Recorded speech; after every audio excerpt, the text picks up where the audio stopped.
Aujourd'hui, on y va avec un entraînement qui va focaliser, devrais-je dire, sur la mobilité. Donc, on va commencer dans la position de l'ours ou communément appelée la position du bear. Donc, on est avec nos 4 appuis ici au sol et on va lever nos genoux comme ça. On va faire une bascule, un transfert de poids pour aller déposer nos fessiers d'un côté comme de l'autre. Une fois que ça c'est bien maîtrisé et qu'on garde les genoux près du sol, on peut aller allonger la jambe devant et faire un petit kick ici à travers. Donc, je vous en fais un dernier ici et voilà. On se place maintenant en position du crabe, donc on pousse dans les mains, on lève les fesses et on va venir allonger les jambes en alternance ici. Donc, c'est très important de ramener les jambes près des fessiers, ici comme ça, et de pousser dans les fesses. Pas besoin de basculer les fesses ici, on les garde en bas. On fait un bon gainage au niveau des abdominaux et on kick. On peut y aller plus rapidement si on est à l'aise. Alors, la position du crabe. Un dernier. Excellent. Cette fois-ci, on va se placer en position de planche et on va aller en downward dog pour aller toucher nos orteils ou nos lacets. Donc, planche, pousse les fesses en haut, pousse dans les bras. On contracte encore une fois les abdominaux. Je vais toujours vous le dire parce qu'il faut toujours le faire pour éviter les blessures, les risques de blessures. Donc, on allonge, on étire les ischio-jambiers en même temps. Alors, on travaille la force dans les bras, les abdominaux. Un dernier ici, retour en planche. Good! Pour le prochain exercice, on ouvre très large les pieds et on descend. En appui, on pousse les fesses derrière. On va descendre le plus bas possible. Si le plus bas est ici, c'est bien parfait. Si votre plus bas est plus bas que moi, c'est excellent.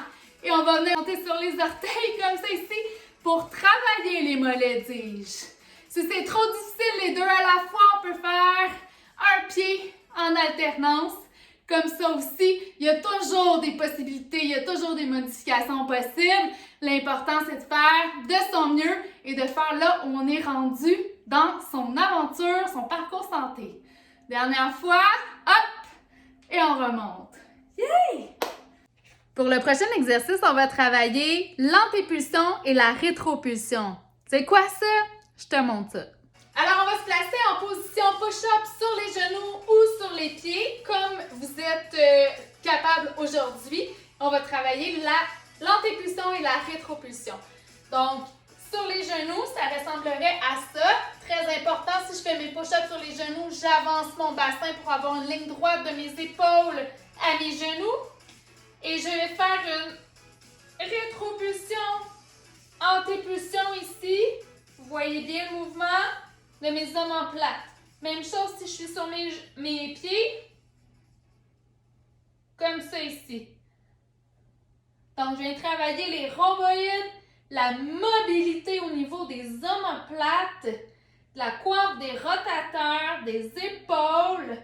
C'est un mouvement excessivement important pour la santé de notre haut du dos. Alors, deuxième série, on repart ça avec la position de l'ours. Cette fois-ci, on peut y aller un petit peu plus intensément si on a compris le mouvement. Donc, d'y apporter un kick. Si on n'est pas à l'aise avec le mouvement, on reste avec le mouvement de base que je vous ai montré un peu plus tôt. On garde les genoux près du sol ici dans notre transition. Important, c'est souvent l'erreur que je vois. Donc ici, genoux près du sol. On se replace en position du crabe. On lève les fesses. Et cette fois-ci, je vous invite à lever le pied opposé avec la main opposée. Si on veut ajouter le kick, on peut y aller. On essaie de ne pas basculer d'un bord et de l'autre comme je viens de faire, mais plutôt de rester stable le plus possible.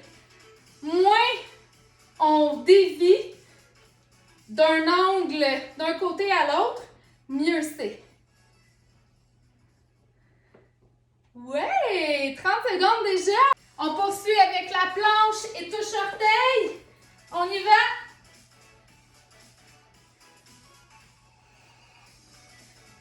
Quand on revient, c'est très important de garder les abdominaux bien serrés pour ne pas creuser le dos.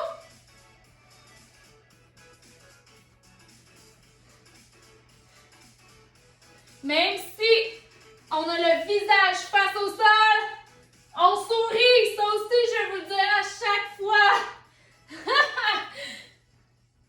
Un dernier ici. Super. On revient avec la position du grand A. Donc, je pousse les fesses derrière. Très important, mes genoux ne sont pas en avant, mes talons sont baissés aussi pour l'instant. Et on lève pour travailler la mobilité des hanches et les mollets au niveau musculaire. Et que ça travaille ça. Wouh! Avez-vous chaud? En 5 minutes, ça n'en prend pas bien plus déjà. On le sent. Puis qu'est-ce qu'on a le goût de faire après 5 minutes? Hein? Est-ce qu'on a le goût de continuer? On pousse dans les jambes. On fait notre dernier exercice. Dernier exercice, allez, on se place, position push-up. Antépulsion, rétropulsion. Les bras restent droits. Il n'y a pas de flexion dans les bras. Le mouvement se fait au niveau du haut du dos. Là où se trouvent nos omoplates, nos deltoïdes antérieurs, postérieurs, devrais-je dire. On gaine bien. On respire bien. On en fait un dernier ici. Et voilà. On a terminé le 5 minutes. Et ce que je vous ai dit, ce que je vous disais à l'exercice précédent, c'est qu'une fois qu'on a fait notre 5 minutes, on n'a pas le goût de s'arrêter. On est réchauffé, puis on a juste le goût de continuer. Mais continuez! Allez prendre une marche, faites un entraînement, ajoutez un entraînement de 30 minutes à cette séance de 5 minutes-là. Vous êtes partis! Faites-en plus! Ça fait juste du bien. Let's go! Bye bye, bonne journée!